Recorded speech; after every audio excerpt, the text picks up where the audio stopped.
Hey y'all, welcome back to my channel. So do you know that song Refiner? I'll put the reference here. Well, in that song, it talks about, it's a prayer to God saying, asking him to just refine you, right? So purify you.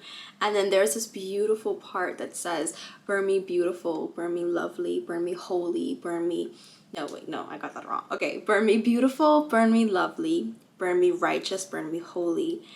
And I fell in love with that part, but I also used to really hesitate to sing that part because a lot of people in the Christian community might agree that sometimes we're afraid to ask God to prune us, and sometimes we're afraid to ask God to have his way with us, or to correct us, or to just purify us. That's the word.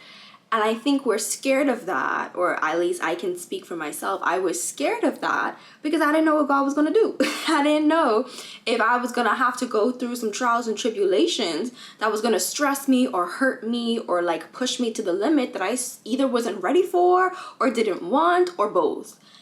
And I was like that for a while in my walk with God, honestly, until just recently. And when I say recently, I mean within this year, I had a revelation where when we are afraid to pray things like, God, purify us or correct us or burn us, beautiful, holy, righteous, lovely, which, if you think about it, they're good things. We're not asking him to destroy us.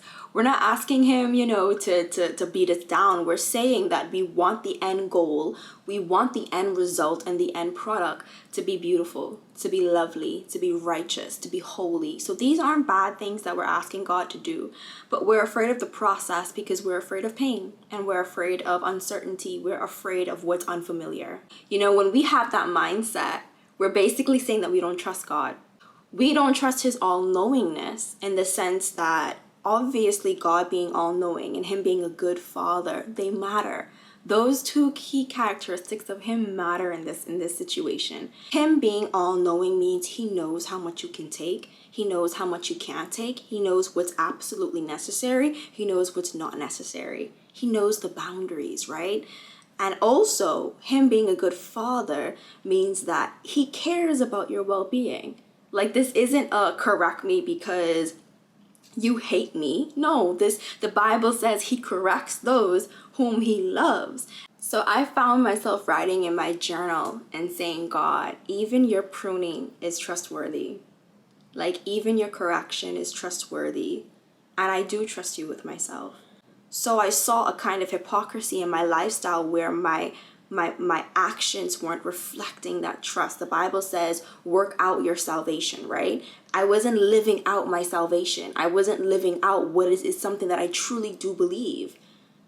And so I found myself repenting and saying, God, I'm so sorry. I've been so hesitant. I would skip over that part that said, burn me beautiful, burn me righteous, because I felt like I'm not ready for that. But then I realized that if I talk to you and I say, God, you know what? You know how much I can handle. So yeah, I trust you to burn me beautiful. I trust you to burn me lovely. I trust you to burn me righteous and to burn me holy because I trust you with myself. And I love that word self.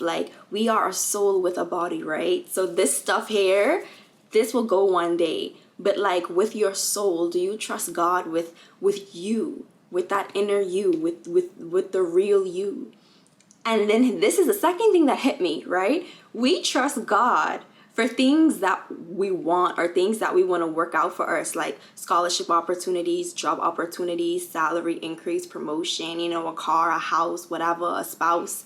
We're trusting God for these things, but we wouldn't trust him to burn us beautiful, righteous, holy, lovely. It tells us where our heart is, that our heart is in the earthly and material things that are bound by time, things that won't cross over into eternity. They will stop right at death.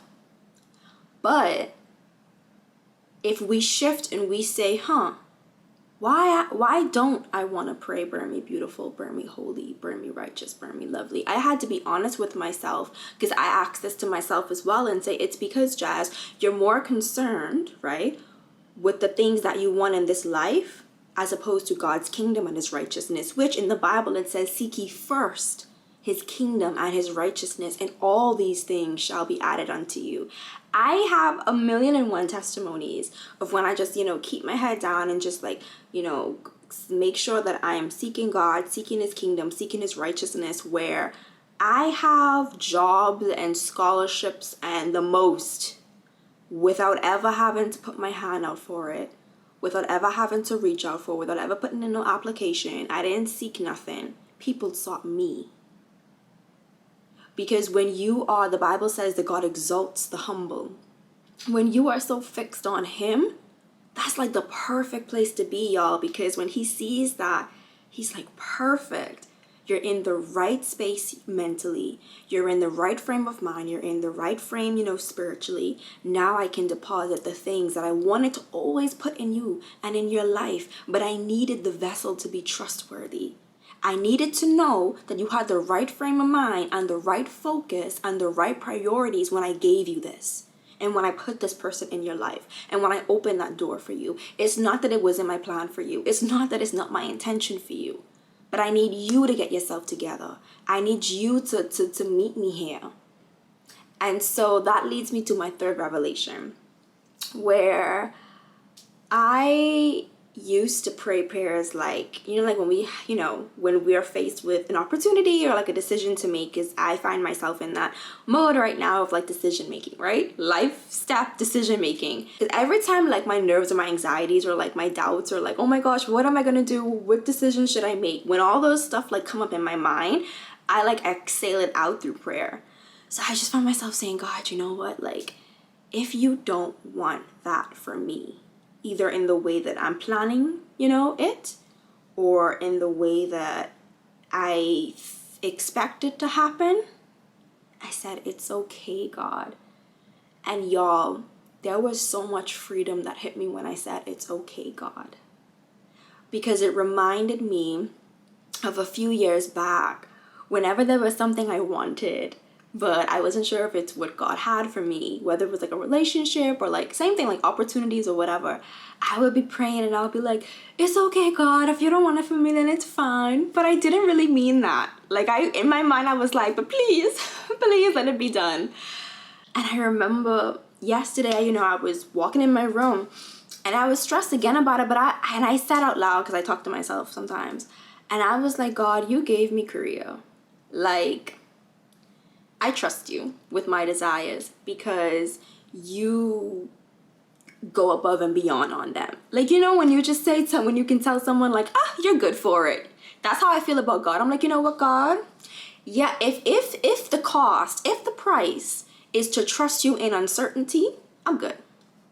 I would far rather to pay that price of trust. The Bible says we give a sacrifice of praise, right?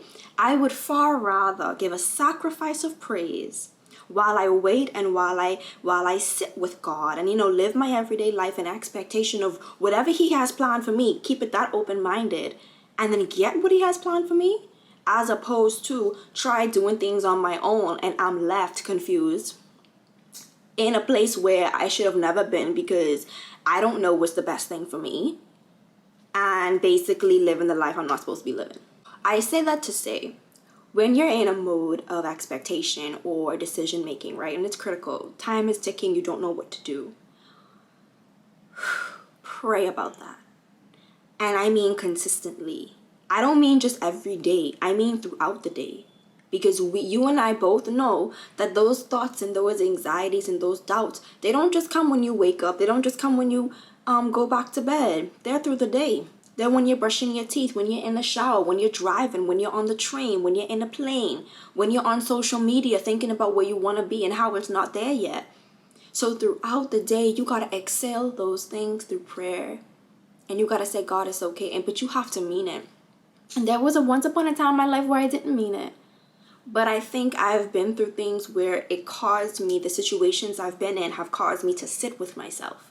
Really face my trust in God and the lack thereof. Where I trusted him, where I didn't. And found out why. Why do I trust him in one area but don't trust him in the next? What's the difference? That's how I deal with my own faith. Why do I trust him with career, but I don't trust him with, my personal life? Why do I trust him with, other people, but I don't trust him with myself? Like where's the mismatch there? And as I seek God about it and just have some self-reflection, it just hits. And so I also wanted to say, like, sometimes we wonder like why our prayers aren't working. And I think it's because even though with our mouths we're saying, yeah, God, it's okay, like have your way, have your way. If you don't really mean it, your prayer isn't going anywhere. I don't know how much you think about this, but words itself isn't enough in terms of faith and in terms of prayer. It's not what you say, it's the conviction behind what you say. That's why in the Bible, it's emphasized a lot. Even God would speak to the people and say, you think because of your many words that I hear you, but I don't. Because it's all just like formality. It's all just you go through the scriptures and you're saying the scriptures over and over. There's another story in the New Testament where Jesus, he talks about one man on the left who's praying to God, the one on the right. The one on the left is just doing the most fancy prayer. It's this, it's that. It's so like, it's so like, like fancy. And then the next one on the side is just beating his chest saying, God, forgive me. I've sinned. And Jesus looks at the story and he said, who do you think God heard? You think he heard the one on the left who was, praying through the scriptures, or you think he heard the one on the right? Why? Though the one on the right had less to say, it was the conviction behind what he was saying. So that should be an encouragement for you who feel like your prayers need to be walking up and down and hiss and that and all kinds of stuff. Sometimes it calls for that when like you feel that nudge in your spirit to do so. But sometimes it's literally enough to just say, God, it's okay. If that's not what you have for me, God, it's okay. You don't know how much of I pray that you will come to know how much of a breakthrough that would be for you. How much of a freedom, that clicks for you. Like I literally felt that I had opened up myself to receive whatever it was he had for me. So that's my encouragement for y'all. I hope y'all have a great day. Bye.